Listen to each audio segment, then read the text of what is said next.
The year was 1957. Russia had launched the first artificial satellite, Sputnik 1, into the Earth's orbit, marking its space superiority. October the 4th, 1957, and the world's press announces the miracle of the age. The Russians had successfully launched the first satellite ever to circle the Earth.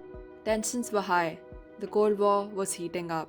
The United States Defense Department realized the need for a communication system that could work even in the event of a nuclear attack. They needed a way for government researchers to share information. And the internet came into the picture. The internet was first developed in the 1960s as a way for researchers at universities and government agencies to share information and resources. This paved the way for ARPANET, that is Advanced Research Projects Agency Network. ARPANET was designed to be a decentralized network with no central point of control or failure. It used a new technology called packet switching for the transmission of information.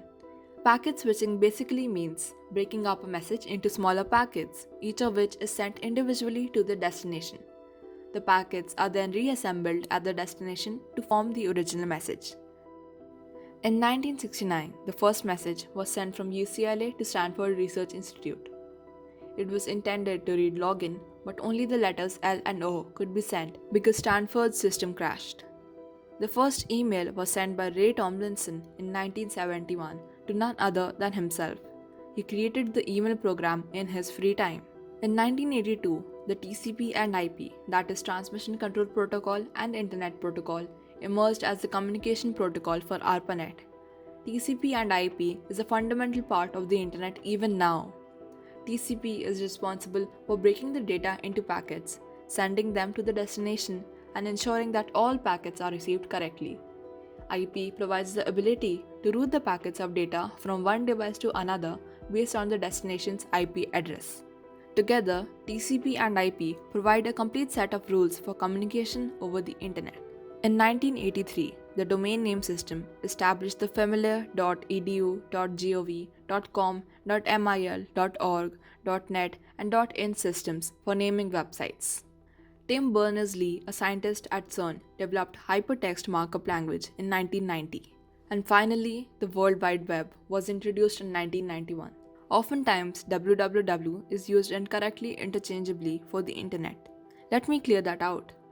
The Internet provides the infrastructure for connecting computers together. The web, on the other hand, provides a way for people to access and share information over the Internet. The World Wide Web is built on top of the Internet. The creation of World Wide Web followed a series of new creations on the web.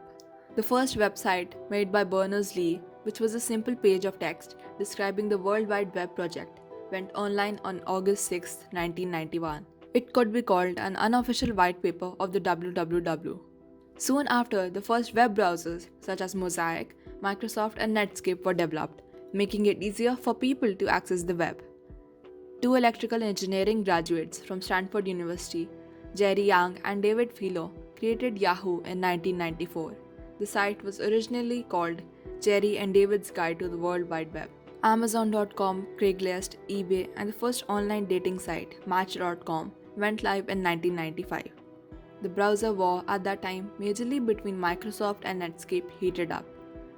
The first ever meme on the internet of a dancing baby goes viral in 1996. 1997 marks the birth of Netflix, which at that time was the company that sent users DVDs by mail. The Google search engine was born in 1998, which brought heaps of information to people's fingertips. Napster, the first peer-to-peer file-sharing platform, which allowed users to share music files over the internet, arrived in 1999. It brought much displeasure to the traditional music industry. Napster ultimately shut down in 2001 for sharing copyrighted music. Investors were bullish on the potential of the internet and the World Wide Web, and invested heavily in tech companies, soaring their stock prices regardless of their profitability. The beginning of the century, 2000, saw the dot-com bubble burst as investors began to realize that many of these companies were overvalued and had no sustainable business model. The stock market is now down 21%. Because we're now down 43%. What in the world is happening on Wall Street? This led to a sharp decline in stock prices, and many dot-com companies went bankrupt. MySpace, Skype, and the Safari web browser debuted in 2003. Facebook came on the scene in 2004, beginning the era of social networking. Reddit and YouTube.com launched in 2005, with Twitter launching the year next. In 2010, Facebook reaches 400 million users. Instagram and Pinterest were launched in the same year. Since then, the internet has seen exponential growth. It has become an essential tool for communication, education, and business.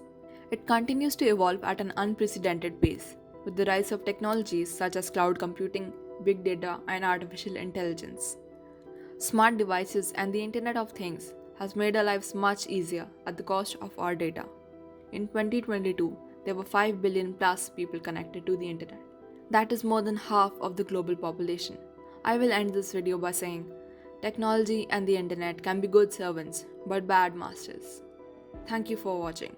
Don't forget to like this video, comment down below, and subscribe to my channel.